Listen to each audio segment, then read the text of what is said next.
Hello,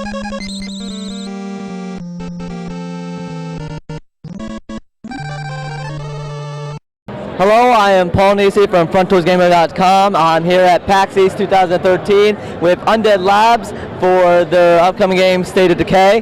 Why don't you tell us a little about it while I play and let them see? Sure, great. Yep. State of Decay is an open world zombie apocalypse survival game. It's based around the idea that you want to play as you want to survive. It's not limited in the sense of how you choose to survive. You can choose to be like a specialist in different types of abilities, and you'll play as a community, and each person will have their own specialization. You can swap between different characters as you meet new survivors and turn them into your friends. There's a huge variety of items and different types of things you can get. A lot of various like ways to distract zombies, trap them. We really tried to keep the game a very sandboxy, open world experience. Yeah. Like right here, I just am trying to search. I'm trying to find some items. You're scavenging the whole time. It's really interesting. Each gun, obviously there are weapons in here, but each one has accuracy, how easy it is to maintain, so one may break down sooner than others. And obviously noise, and noise will attract the zombies and find them all out. Ooh, I'm gonna take that handgun there. Oh, I don't have enough space. No! Yeah, all of the zombies are, their primary way of getting aggressive is based off of noise. So if you drive a loud car or throw a hand grenade or something really loud, you'll pull in quite a lot of them. And a lot of times you have to make that choice of, am I going to use a gun to save myself and take that risk of making noise that's going to draw in more zombies? And so a lot of our game was based around these principles of choice.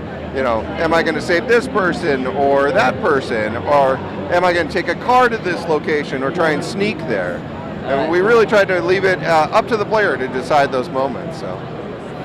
Speaking of people, I know back at the home camp, which I'm actually going to go to because I started building a structure because there is a little bit of base building. There is one other person at the base. How does that work? Do you pick up people randomly? Are they generated? Are all people friendly, or is there enemies? Or there's a lot of the survivors will be generated basically randomly. There's a set of parameters that drive the simulation that create them. There are a number of them that are also part of the storyline for you to save. That will also be someone that you can bring in. There's a doctor that you can go out and work through a mission and bring him back to your base. But you have to make sure he gets back to your base in one piece, or he could theoretically not be part of your base. And not having a doctor as part of your base is obviously a big deal. So and that's all based around like how you play. Each of these characters are also, a lot of them are potentially somebody you could play as. If you earn enough trust with the given personality that you bring into your base, you can eventually play as that character as well and open up potential for like new specialties through that character. Yep. So you're actually pretty close to the base. You want to go kind of around the corner a little bit. So right now you're carrying what's called a rucksack, which is a large cluster of resources that you've brought back to your base for all of your base to use. It's basically roughly equivalent to a full day's worth of food or some other material for your base to use, whether it's building materials or medicine or fuel. But carrying that rucksack will also slow you down and burn out your stamina very rapidly as you try to fight or run around with it. Now, of course, you're also shooting with a machine gun, which is less accurate and creates a lot more noise. Yeah, but it's so much fun. You can also change the fire mode on that machine gun, although you're out of bullets now.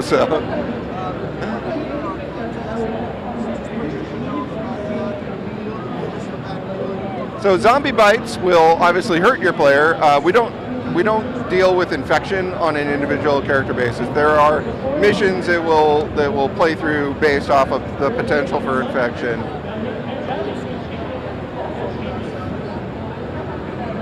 And characters will get sick more often if they get bit, and then they'll need to heal up longer in the infirmary, and all of that is basically driven entirely by the simulation.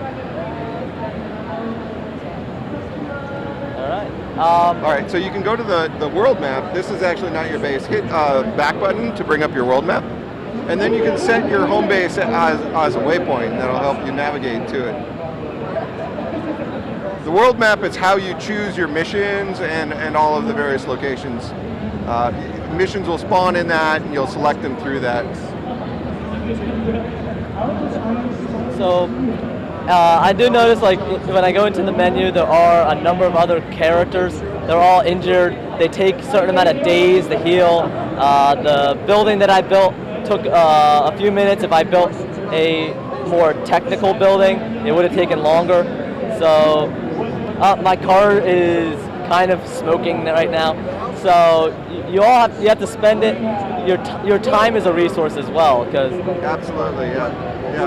Time is one of the principal resources, in the sense that, all of these things will take time to develop and fix and repair and build. And a lot of that actually happens in real time. So for instance, the car, if it's damaged and you park it in the parking spot, will be repaired based off of the repair facilities that you've set up in your base, and will take a certain amount of time to do that based off of how good of those facilities you've set up. So if you've maxed it out, the car may be better by tomorrow, but if you have barely anything, it could take 2 or 3 days of real time to actually wait for that car to get repaired.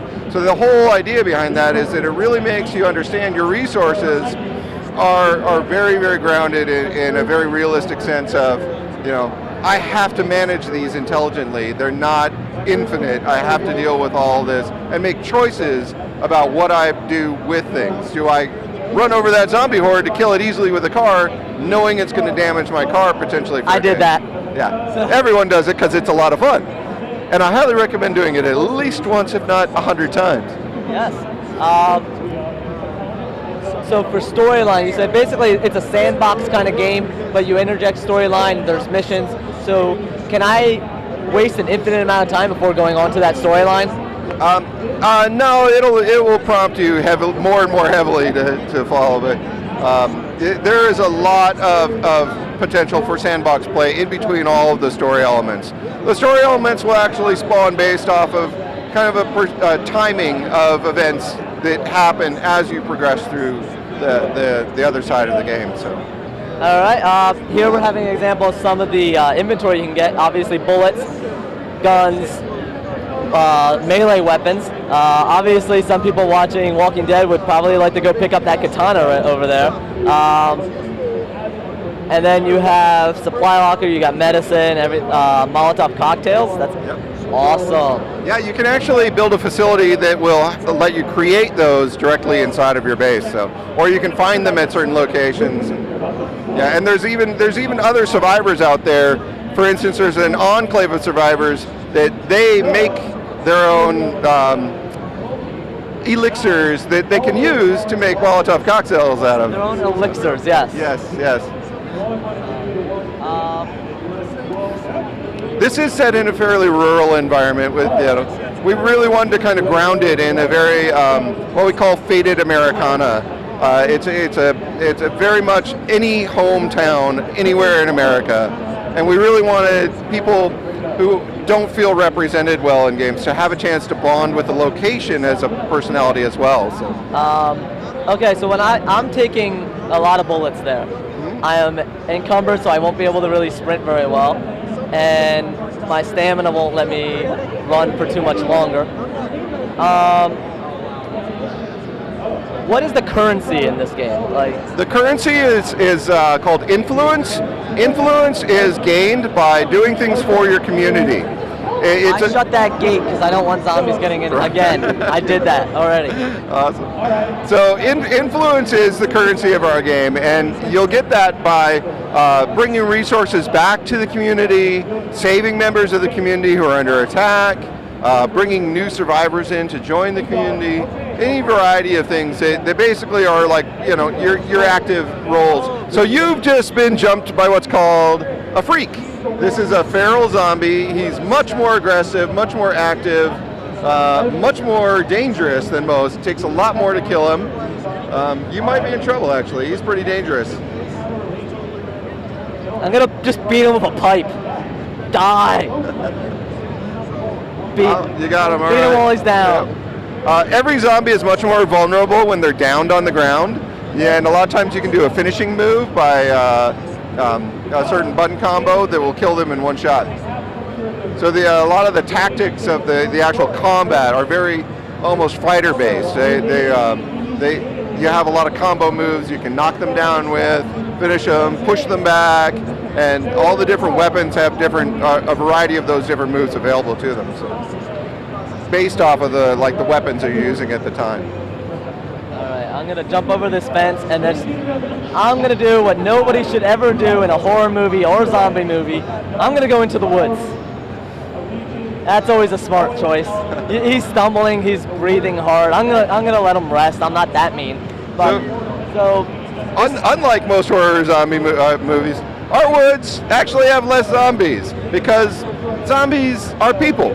People live in communities. People are used to communities. So our zombies, they have some residual memory. They will congregate into buildings that resemble their homes. They will follow roads that resemble what they know. Out in the forest, it's actually a little bit lighter. There will be pockets of zombies that you'll encounter, and you'll find enclaves of survivors out there as well. Oh, there's one. All right, well, while I go run up to him. So this is coming out on XBLA. Is it what? Any other titles? When's it? When can we expect it? I can't talk about a release date. But our primary release is XBLA, and then we will be following up with a PC release after that. All right, well, up.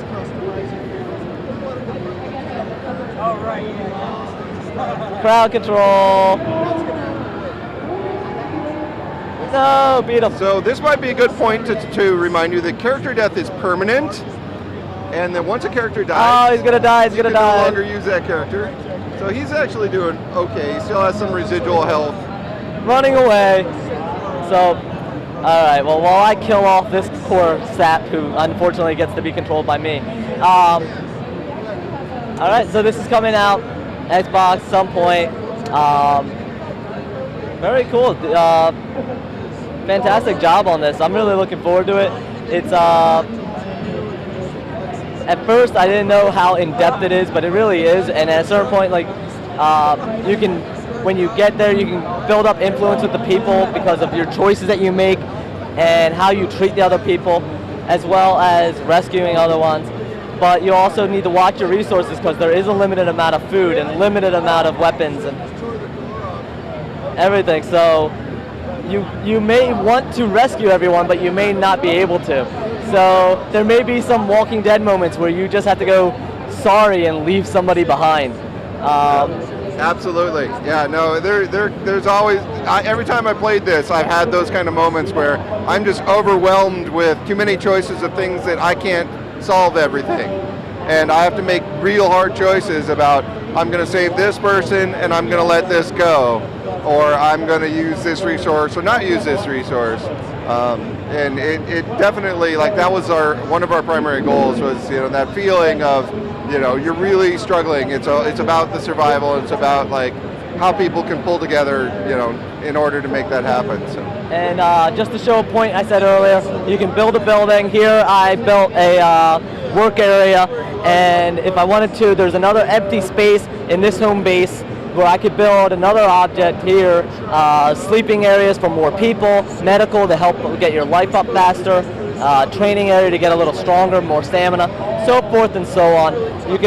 You were saying you can find home bases, and that's really how you kind of expand, is you look for and you find new home bases. Yep. And that's really a fluid, open world, sandbox kind of game, and I'm looking forward to it. Thank you very much. has been great. I've been looking forward to seeing this, and this has definitely not disappointed. It's a real survival zombie game on the XBLA, so I am really looking forward to it. Right on. Thanks for your time, man. Thank you very much. All right, this is Paul Nisi for FrontDoorsGamer.com signing off from PAX East 2013.